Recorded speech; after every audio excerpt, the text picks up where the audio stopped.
뉴스 속 경제 이슈는 더 쉽고 깊게, 최신 고용 동향은 더 빠르게 전해드리는 고용브리핑 365 시간입니다.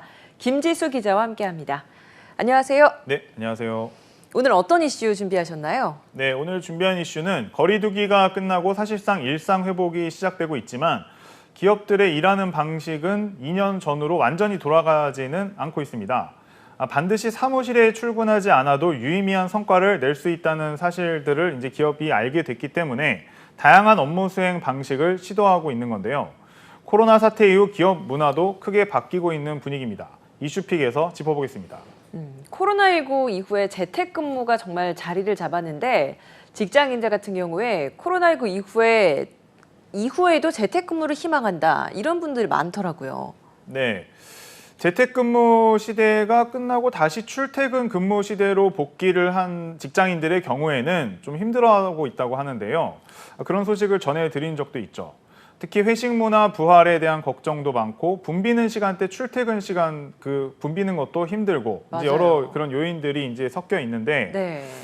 그래서일까 최근 경기연구원의 보고서에 따르면 코로나19 종식 이후에도 재택근무를 희망하는 근로자는 10명 중에 8명에 달했습니다. 재택근무 종료가 되면 퇴사를 하겠다 이런 직원들도 많이 늘었다면서요? 네, 해외 사례이긴 하지만 미국에서는 지난해부터 코로나19 백신 보급에 따라 사무실 근무로 전환한 기업들이 이제 한국보다 더 많았습니다. 네. 이때 사무실 복귀를 꺼리는 직장인들이 이제 줄사표를 내기도 했다. 뭐 이런 소식인데 네. 미국 노동부에 따르면 지난 4월 미국 근로자의 일자리 이탈 비율은 2000년 이후 최고 수준으로 급등했고 이후에도 재택근무 회사로 이직하겠다는 이들이 많아서 기업들이 좀 힘들어하고 있습니다. 최근 애플의 최고 경영자 팀 쿡도 여기서 자유롭진 않다고 하는데요. 맞아요. 애플에서 재택근무 중인 직원들에게 사무실 출근을 하라라고 독려를 하고 나니까 그 후로부터 최근에 뭐 밥 안 먹어도 배부를 정도로 오히려 비난을 사고 있다고 하더라고요. 네, 뭐 세계적인 기업이지만 뭐 직원들의 마음은 비슷한 것 같습니다. 애플이 직원들에게 이번 달부터 최소 주 2일, 그러니까 이번 달 말부터는 주 최소 3일 출근을 제시하고 그런 이후에 후폭풍이 불고 있는 겁니다. 블라인드에 이직하겠다고 이제 그런 막 으름장을 놓는 직원들도 이제 늘어나고 있고 네. 실제로 퇴사로 이어지는 예도 있다고 하네요. 우리나라라고 해서 뭐 크게 다를까라는 생각은 드는데요. 맞습니다. 네이버 같은 경우에 이제 건설비만 4,800억 원 이상을 들여서 그 제2 사옥을 완공했습니다. 그런데 이제 엔데믹을 앞두고 임직원들의 출근을 준비하고 있던 와중에 최근 본사 직원들을 대상으로 설문조사를 해보니 당분간 재택근무를 유지하기로 이제 결론을 내린 건데요. 네. 직원들의 재택근무 선호도가 굉장히 높았기 때문입니다. 여기서 또 한 발 더 나아가서 업무 효율성을 극대화하기 위해서 주 3일 회사 출근이나 주 5일 재택근무나 이렇게 선택권을 또 줬다고 하네요. 대형 IT 기업뿐 아니라 다른 분야의 기업들도 재택근무와 사무실 근무를 혼용해서 사용하는 곳이 늘고 있죠. 네, 실제로 기업들도 엔데믹 이후에 재택근무를 어떻게 지속해서 활용해야 할지 그런 이제 새로운 방식을 고민을 하고 있습니다. 그리고 일부는 이제 반영을 한 건데요. 네. 재택근무를 100% 하지는 못할 경우에 출퇴근 시간이 소요되는 이제 사무실 출퇴근 시간이 소요되는 데 대한 직원들의 이제 반발을 좀 잠재우는 방안들을 고민하고 있는데 관련해서 이제 거점 오피스 같은 것들이 도입된 기업들이 있습니다. 네. SK텔레콤과 KT가 이제 이미 운영을 하고 있고 현대차와 CJ그룹 역시 이제 마찬가지입니다.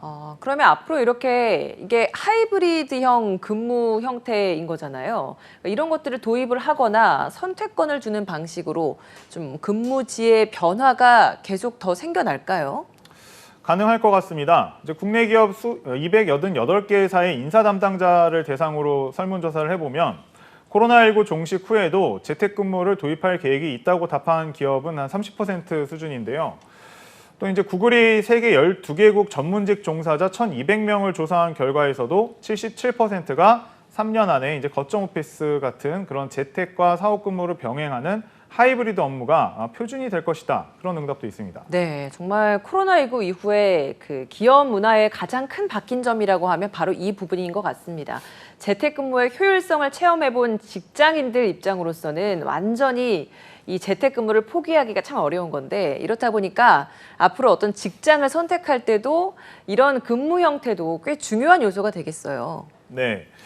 취업 포털에서 직장인들에게 재택, 출근, 거점 오피스 등의 이제 다양한 형태가 직장을 선택을 하는데 얼마나 영향을 줬는지 물어봤더니 네. 10명 중 7명은 이런 근무 형태가 직장을 유지하거나 옮기는 데 큰 영향을 미친다. 이렇게 오. 답을 했습니다. 네. 그렇다면 앞으로 회사로서는 좋은 인재를 구하려고 할 때 이런 부분을 조건으로 내세울 수도 있는 것이죠. 영국에 본사를 둔 한 글로벌 로펌 회사는 직원들에게 완전한 재택근무를 허용하고 대신 급여는 20% 삭감하겠다. 이런 방안을 제시해서 주목받기도 했습니다. 급여를 또 삭감한다고 하면 또 이 부분을 좋아할 직장인들이 없을 것 같기도 한데. 그렇긴 하죠. 네. 근데 중소기업 같은 경우에는 뭐 대기업이야 뭐 예산이 또 충분하니까 이런 것들을 충분히 고려할 수 있겠습니다만 중소기업은 현실적으로 좀 어렵지 않을까라는 생각이 들거든요.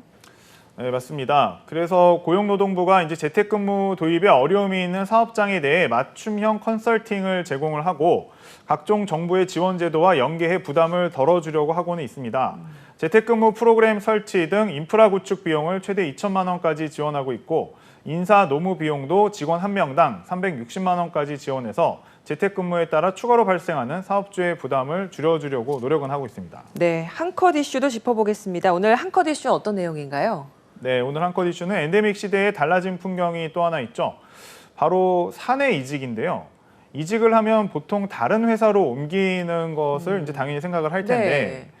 코로나19 이후에 직원 스스로 다른 계열, 그러니까 한 그룹 내에 다른 계열사에 지원을 해서 이동할 수 있는 제도가 생겨났습니다. 회사가 직원을 배치하는 인사 발령과 다르게 타 부서나 다른 계열사로 내가 변경을 요청해서 이동을 하는 거예요. 네, 맞습니다. 직원이 이제 소속 그 전체 그룹에서는 소속을 유지한 상태에서도 원하는 진로나 직무를 재선택할 수 있는 그런 이직과 약간 유사한 효과를 누릴 수 있는 것이죠. 또 한 회사에 다니면서 다양한 업무 경험을 쌓을 수 있는 그런 기회가 되기 때문에 직원들에게도 상당히 인기가 좋다고 하는데요.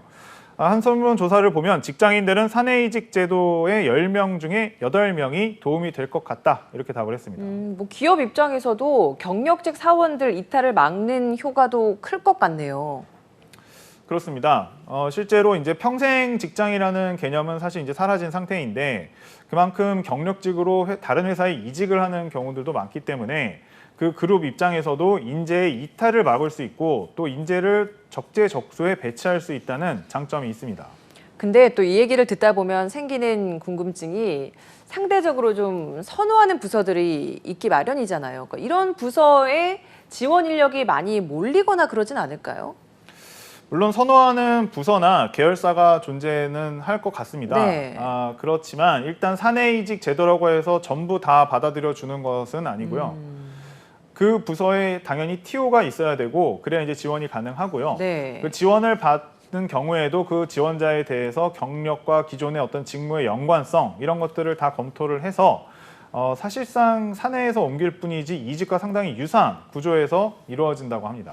이렇게 해서 사내에서의 이동이 되면 좋지만 그렇지 못했던 경우에 그러니까